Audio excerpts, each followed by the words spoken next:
On this episode, we're going to review a past event from last January by GLEAT with G Pro Wrestling version 15 that took place on the 26th of January. This one was part of the first round matches of the for the G Rex Championship. Basically, this is the first title they ever had ever since they were in the formation. Many people probably wonder if there's going to be a title, but looks like there is. We got the NWA USA. We have the Junior Heavyweight Championship being on the line today. We have Kerry Morton taking action against another wrestler. We also got for the main event a number one contendership for the NWA National Championship. However, Jack Sane had some things to say about that. But also, we got the last tour of the New Japan Strong rivals. I'm excited. We have Black Tiger versus Romero, Daniel Garcia versus Yuya Uemera, and of course there is a 10-man elimination match with Team Filthy and people who dealt with Team Filthy over time. But also we got some news updates involving DDT Pro Wrestling. So let's get started with another episode of Deleted Wrestle Zone.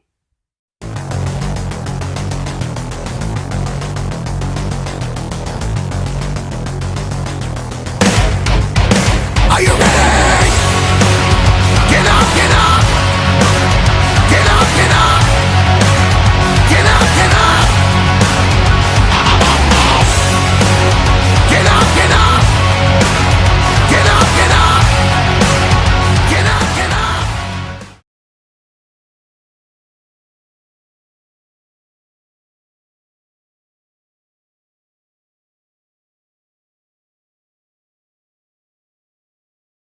Welcome everybody to Deleted Wrestle Zone, all things that is pro wrestling with AEW, NXT, New Japan Pro Wrestling, Impact Wrestling, the National Wrestling Alliance, various promotions, wrestlers, matches, and championships. I am your host, J Rod here. So let's begin with the Japanese promotion GLEAT with G Pro Wrestling version 15 that it took place on the 26th of January. It opened up with a very interesting tag team, mixture of different people from whatever factions or group they were in. We have Soma Watanabe teaming up with Keiichi Sato, taking on Jun Toncho, teaming with, of course, the man, the myth, the legend, Shima. Now, I have to say, this combination between Jun and Shima was very impressive, because normally Shima would team up with the guys from Strongheart. That's always been his dilemma, but I wouldn't be surprised if he decides to get this guy, Toncho, to join Stronghearts. I can guarantee if that's the case. But it was Jun Toncho who picked up the victory for his team, and I think that gave a very good impression on Shima. Now we got the ladies taking action. We got the women who've mostly been appearing in GLEAT. We have Mochiko Miyagi, Madeline, and Yukari Hosokawa taking on the members of Prominence, consistent of Zuzu Suzuki, Akane Fujita, and Mochi Miyagi. Now, there is no death match with Prominence in this. That's only in their own domain. As you know, they'll be launching next month in April. Well, they've been doing pre-launches, but they'll be launching next month. They're big shows. However, this is one of those straight up matches. Now, these Prominence are a bit of the aggressive group. They take no prisoners type of attitude. I mean, I look at Mochi Miyagi. She's the toughest of them all. I feel like she's the team leader of the group. Madeline, she's originally from Diana. Yukari, you may know her as Rin Rin from Got to Move, but now she's using her real name, part of GLEAT, who has been on a great learning curve. But however, it was Zuzu who picked up the victory by pinning Yukari in the match. But Zuzu does remember Madeline. I remember I talked about this match they had last year. Now, our next three matches are for the G-Rex title first decision tournament first round matches. First one, we have a showdown between members of Strong Hearts. We have Issei Onizuka versus El Lindaman. Now, these guys, they can go at it, but in the end of the day, only one of them gets to walk out. In the end of the day, they still be teammates and friends. And I think many people probably thought the same thing because who was gonna win this one? I think everybody would thought the same thing. El Man, he's like the fan favorite. I mean, the guy is incredible in shape. Just dresses in two piece. That's unique. That's something that you don't see that much in the modern day of pro wrestling. But he finished off with Onisuka with a German suplex, giving him the edge to go in the next round. Next up, we got Daijiro Mutsui taking on Minoru Tanaka. Tanaka, who's been around the game for who knows how many years. I kind of was impressed with him. He actually put in a kind of like armbar type triangle armbar onto Matsui to finish him off. I thought it was pretty great, and have him advance in the next round. Then we got Yu Itsuka versus Kaz Ayashi. Now, to be honest with you, I thought Kaz Ayashi was gonna win this one, but no, it was the much younger competitor Yu Isuka who's gonna win. I was like, dang, I got it wrong, but it was a good match. It was Izuka who picked up the victory by pinning Ayashi. Our next match, we have six-man action, Strong Hearts. Well, T-Hawk had a mystery partner, but it turned out to be Shima, and I'm like wondering, wait a minute, where's Shigehiro? He's supposed to be here, but I'm assuming he couldn't make it. And they teamed up with All Japan wrestling star Rising Hayato to take on the members of Bulk Orchestra, Nobuhiro Shimatani, Kazuma Sakamoto, and Ayato Tumura, who recently got his head shaved. But it was a pretty good match. Now they try to isolate Rising Hayato, but it didn't do any well. But however, it was Rising Hayato who picked up a very good victory when he pinned Shimatani, and it was like really good. Now, don't be surprised if you see Rising Hayato show up again, but he probably will team up with Strong Hearts once more. Now, our last match is the last one of the first round of the G-Rex title. We have Takanori Ito taking on Ryuichi Kawakami, the leader of Bulk Orchestra. I thought this match would have gone in his favor because he's the aggressor. He's the kind of guy who wants to prove his dominance. But somehow Takanori was able to pick up a good victory by pinning him. I'm like, whoa, that's insane. And I didn't think that at all because I thought this guy would have wanted to win it. And I would have assumed he'll probably bump into El Lindemann or something. I don't know.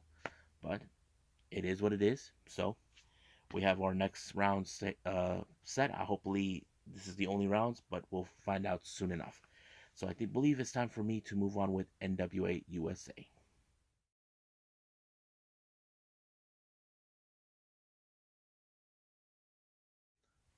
Okay, so we got NWA USA. It started out with an interview with Homicide, who we all know we're happy for him for winning the um, NWA Junior Heavyweight at the Crockett Cup. He wants to make the past wrestlers proud for what he's done, but also becoming one of the few Latinos that was able to pull this off. But however, his opponent that he's going to face became Doug Williams. He had to drop a few pounds to get to the destination. But the reason this match was set was because Homicide made it clear that he does not want non-title matches. He wants to defend it. That's the spirit of a fighting champion. However, Doug Williams was not supposed to be in this match. It was supposed to be Jay Spade, but apparently he couldn't make it, so he had travel issues. So they probably must have found a replacement, but it was okay. But the match was pretty good. I mean, they showed a lot of respect. Homicide respects Doug Williams for being a veteran of British wrestling, and I think it showed. He even displayed a brand new move that he actually displayed. I was like, wow, that's pretty cool. So he retained the title by pulling that off. Now, our next match, we got Kerry Morton versus Gustavo Aguilar. I have to say, Kerry Morton, he is very impressive, the way he is. I know he had his dealings with Colby Corino because he despises him for being a generational wrestler. He thinks that his family are a bunch of crap, that he is a real generational wrestler. But Kerry Morton really is impressive. He even pulled off a somewhat version of the V trigger onto Gustavo to win the match, and I thought it was great. So he picked up a very good win. Now, before we get to a number one contendership, Jack Stain, who, in the other hand, he doesn't feel too happy to be in this match because he doesn't want to face anybody. He thinks that the competitors that are involved, Jay Bradley and Marshe Rockett, they don't deserve it and they haven't done anything to deserve a title shot. But however, in the match, it was pretty good. Jay Bradley and Marshe Rockett, two powerhouses. But however, the thing went sideways. Black G's, who's trying to be a sneaky, he put the foot on Marshe Rockett onto the ring ropes, not aware that the ref saw it. But Jay Bradley, he completely lost control of his motions. He decided to get in the face of the referee. He did the one rule he's not supposed to do, and that is he touched the ref. But however, the ref made an executive decision. He decided to double disqualify both competitors. But what does this mean completely? What does this mean for who's going to be challenging for this title? Well, I believe maybe Billy Corgan may help us out when that day arises, but right now I believe it's time to end it right here and move on with New Japan Strong.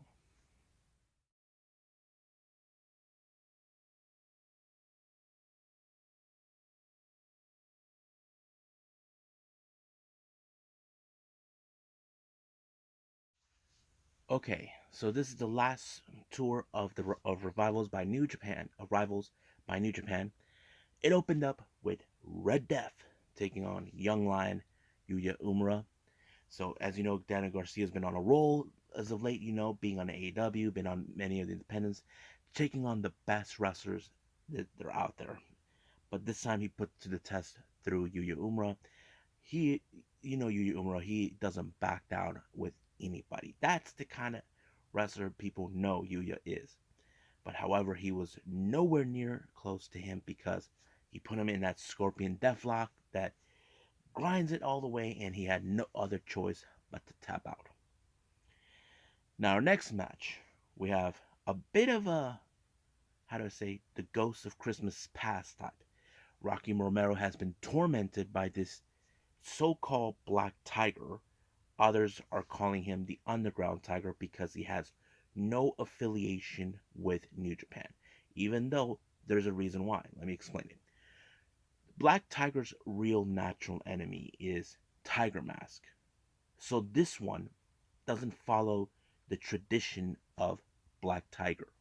Basically, he's going after Rocky.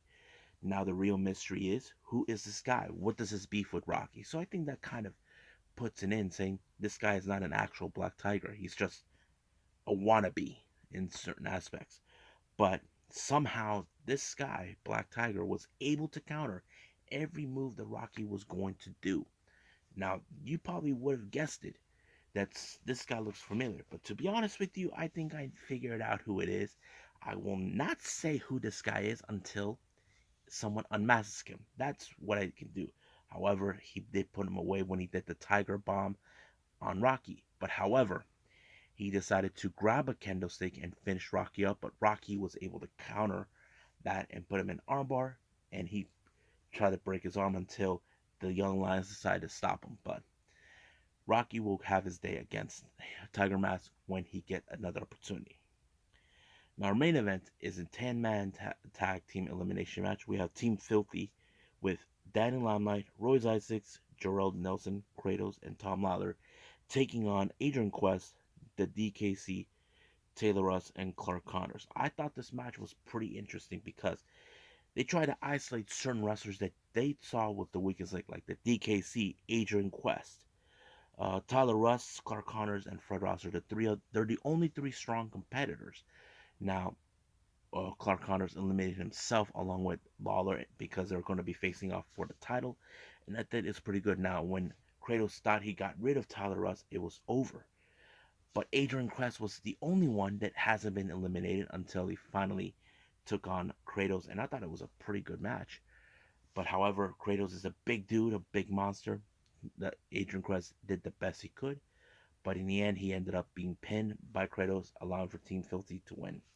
So get ready for the next New Japan Strong show, Mutiny. I can't wait to see it. This one's going to be an interesting one, and I can't wait to see it. So I believe it's time for us to move on with some news updates.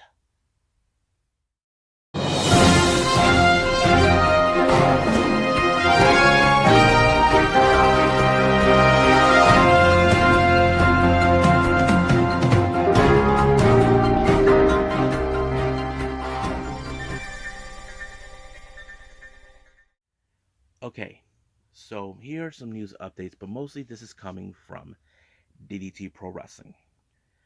During their latest show today that took place, Konosuke Takeshita has announced that he's going to be on an expedition tour here in the US. So basically, he'll be wrestling everywhere, and that includes, of course, the one promotion that we all expected, AEW. Now, this is not the first time Takeshita came to AEW. I believe he did arrive. He did a couple of shows with them for a couple of weeks. I think I have to say somewhere late 2020, early 2021. I'm not sure, but he did pretty good, and I wouldn't be surprised that he'll show up sooner. But we'll see what happens. Now, as you know, in Judgment, in one of their shows, we had crowned a brand new KOD openweight champion. Well, apparently they just retired the old belt. Tetsuya and Endo won that match from Konosuke Takeshita, and now there's a brand new belt that's being presented, and I can't wait to see it. It's pretty beautiful. I like this one. And finally, veteran wrestler Jun Akiyama, who was a former KOD openweight champion, is going to be celebrating his 30th anniversary. 30th anniversary. There's going to be a show held in Corkin Hall on the 18th of February. I mean, of September. My bad. Of September, and I think it's going to be very interesting. So I think that's pretty much it for news updates. I believe it's time for me just to call it a night. Well, I hope everybody enjoys this episode. Coming up, we will do a 2 review. As you know, we got Choco Pro 213 taking place. Just a side note, Mei Shiruga's not going to be there because she is going to be participating in a Cinderella Rumble at Stardom. I can't wait to see that. We even got, of course, the conclusion of the New Japan Cup. Who walks out? Will it be Zack Sabre Jr. or Tetsuya Naito? And if there's any news updates, then I will share that with all of you. But right now, I'll see you guys in the next DWZ time. Same DWZ channel. I must bid all of you adieu. So, goodbye. And have a nice day. Bang.